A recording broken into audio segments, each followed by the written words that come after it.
नमस्कार, भाग्यश्रीज किचनमध्ये आपल्या सर्वांचं स्वागत.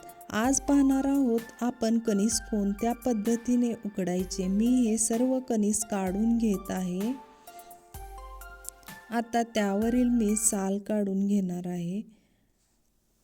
साल काढून झाल्यानंतर हे कणीस आपल्याला कुकरमध्ये 3 शिट्टीने शिजवून घ्यायचे आहे. 1 ग्लास पाणी टाकले.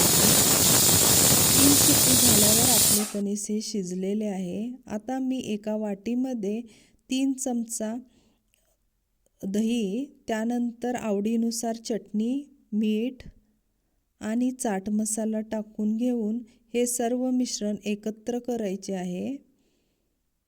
त्यानंतर हे मिश्रण आपल्याला उकडलेल्या कणीसवर लावून घ्यायचे आहे.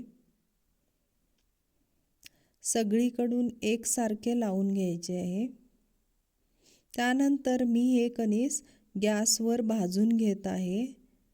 छान पद्धतीने सगळीकडून भाजून घ्यायचे आहे. त्यानंतर लिंबू आणि चाट मसाला घेऊन सगळीकडून लावून घ्यायचे आहे. रेडी आहे खाण्यासाठी हे आपले कणीस. नक्की करून पहा. आवडल्यास चॅनलला लाईक आणि सबस्क्राईब करायला विसरू नका. पुन्हा भेटूया अशाच नवनवीन रेसिपीसोबत. धन्यवाद.